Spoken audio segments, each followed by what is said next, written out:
Ang panahon ng Kapaskuhan ay panahon ng pagbibigayan, hindi lang ng mga regalo at material na bagay, ngunit pati na rin ng pag-asa at higit sa lahat, pagmamahal.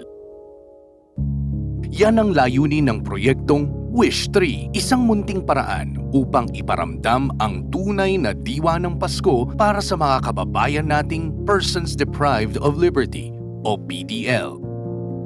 I started this project, Wish Tree, when I was in Tagaytay City Jail at kinontinue lang natin to when I was transferred in Naik, in General Trias, and actually this is my 4th assignment in Lipa City Jail. Kinukontinue natin every year yung Wish Tree. Ang pinaka-goal actually ng Wish Tree is to give them hope while they're inside this facility, na may mga tao sa labas na may concern pa rin sa kanila, nagmamahal pa rin sa kanila, at hindi sila nakakalimutan kahit nandito sila sa loob ng facility. To give them hope, syempre para at least pag naka-receive sila ng mga kahit small things na nanggagaling sa iba, mararamdaman nila na hindi sila outcast and they're still part of the community. Usually, ang hinihiling nilang mga wishes ay mga toiletries, mga personal hygiene nila.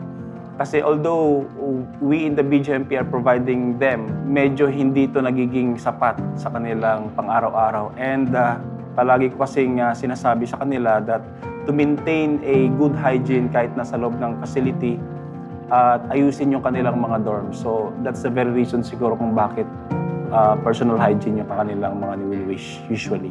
Yung The Hope Project po ay existing na rin yan kung saan yung ating mga livelihood products ay binibenta natin, and part of the proceeds went to the pambayad ng kanilang mga pang-bail, pang-bayad ng drug dependency examination, because not only that they are being incarcerated, kailangan din nilang magbayad ng mga fines set by the court.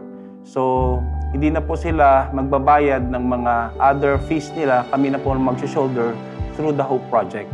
So in every 10,000 worth accumulated sales, may mapapalaya tayong isang deserving and qualified na persons deprived of liberty. Nakadepende po yun dun sa aming priority list. Hindi kami basta-basta din nagpapalaya. Kailangan deserving and qualified. Para po sa akin, ang Pasko po ng isang PDL ay malungkot po. Kasi po, unang-una malayo po ako sa aking pamilya, sa aking mga mahal sa buhay, sa aking anak, sa aking asawa. So kaya po malungkot, mahirap po talagang nandito po sa loob. Ang epekto po sa akin noon, nararamdaman ko po na kahit na po nagkamali po kami, hindi po porket PDL po kami, wala na kaming karapatan na sumaya. Kaya malaking bagay po yung ginawa ni Warden para nararamdaman po namin na may halaga pa rin po kami sa lipunan po. Ang first time ko po magpapasko dito at ang pakiramdam ko po, syempre, unang-unang malungkot po. Kasi malayo po ako sa pamilya ko, lalo na sa anak ko at sa asawa ko. Pero thankful pa rin dahil buhay pa rin kahit paano natuturuan kami ng leksyon sa mga pagkakamali namin dati. Kaya po kami nandito dahil para baguhin po namin yung mga mali namin na hindi namin nagawang mabago nung nasa labas po kami.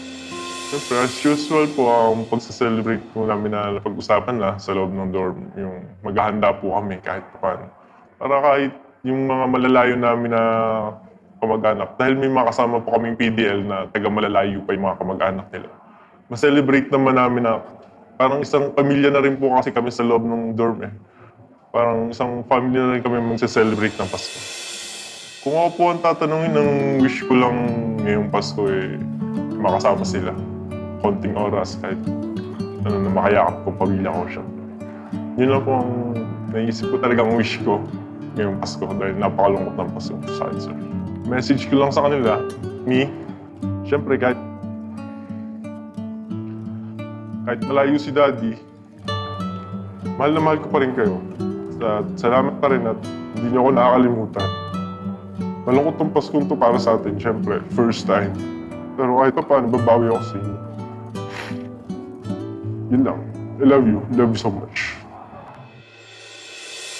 Hindi man sila ngayon nakakatamasa ng kalayaan, mararamdaman pa rin nila ang tunay na diwa ng Kapaskuhan dahil ang kanilang mga kahilingan tutuparin nina Ate Pia at Kuya Alan. Maraming salamat dahil sa munti mong proyektong Wish Tree, buhay na buhay ang diwa ng Pasko. Kaya naman kami rito sa Cayetano in Action with Boy Abunda, tutuparin ang mga pinakakaraniwang hiling ng mga PDL sa inyo. Maligayang Pasko, lubos na nagpapasalamat Tito Boy, Ate Pia, and Kuya Alan.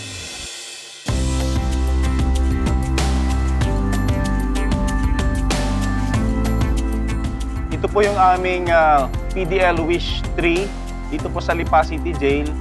And 366 po ito kasi ito yung total population ngayon dito sa Lipa City Jail. And the usual na hinihingi po nila ay mga hygiene kit dahil siguro nakukulangan sila sa mga nabibigay sa kanila ng kanilang mga dalaw. So magbabasa po tayo sa ilan sa mga wishes nila dito. Ako po si Christian. Wish ko po magkaroon ng hygiene kit. Malaking tulong po ito sa pananatili ko dito sa lugar na pangunahing kailangan ng isang katulad kong PDL na walang dalaw.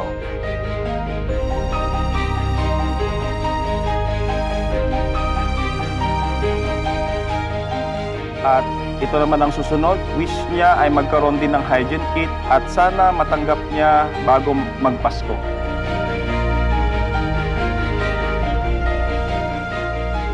And the third, ang wish niya ay magkaroon din ng hygiene kit. At maraming salamat po sa inyo at maligayang Pasko. Sana po ay matupad ninyo ang simpleng wish na ito.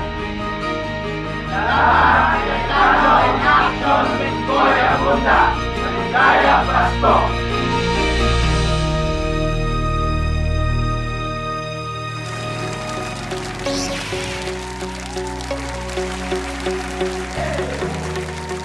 Maraming taon po ako'y naging ambassador ng BJMP.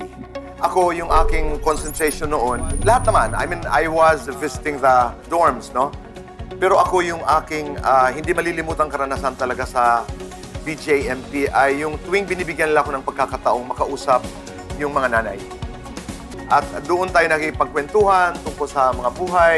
Tama yung sinabi ng isa na bahagi ng kanilang buhay doon ay tinutulungan sila kung paano makakabalik.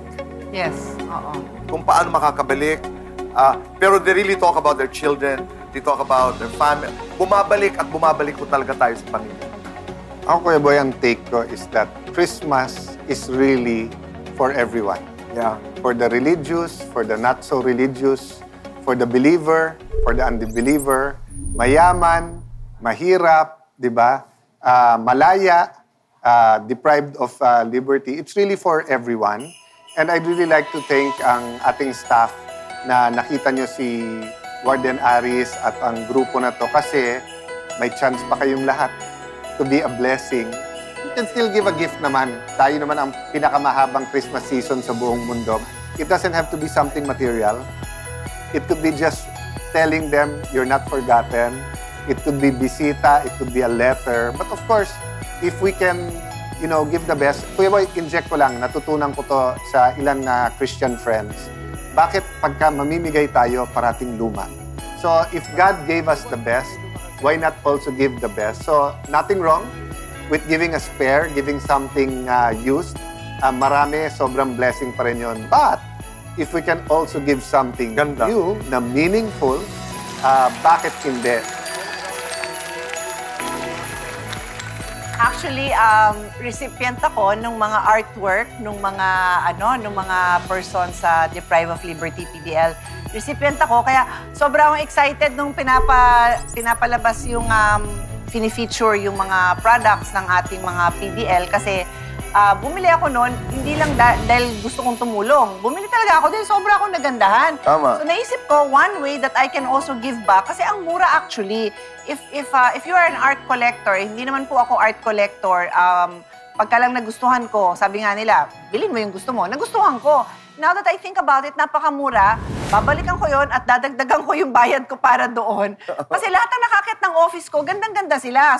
And it's such a blessing to have met then Warden Aris. And I think we can do more, also the three of us, through our contacts with the agencies. Yung not just the arts, pero like ako, sa totoo lang, Hindi ako masyado talented sa arts. Pero kung kunyari, ako ay nasa ganung kalagayan, kung bibigyan ako ng opportunity mag-aral pa ako, di ba? So siguraduhin natin na ma-connect natin sila sa mga TESDA, di ba? But just to date, nabasa ko, ilan libo ang hinahanda nila ngayon na i-release na PDL for several reasons before Christmas. So yun po, isa pa, ang problema po natin marami is yung pagka nakulong, tapos nawawala ng pag-asa or nagkakastigma na ex ko niyan o nakulong, hindi nakakakuha ng trabaho, walang makain, so gumagawa ng ilan na petty crimes na para mapakain ng pamilya, balik na naman sa kulungan. Yung mga makakauwi na, we give them a love gift to start over. Ayun din, ang ganda nun. Ang ginamit ni Aris na term ay qualified and deserving. Yun, yung to build on that point na merong hindi humihinto ang pagiging, ang humanity ng mga taong ito. So salamat, Warden Aris. Salamat po sa mga nagpa-interview. At salamat po sa lahat ng BJMP at saka Bureau of Correction personnel natin. At sa ating staff, maraming salamat. At sa ating pagbabalik, lahat ng mga bisita natin dito sa studio sa Cayetano in Action ay walang uuwi na walang regalo.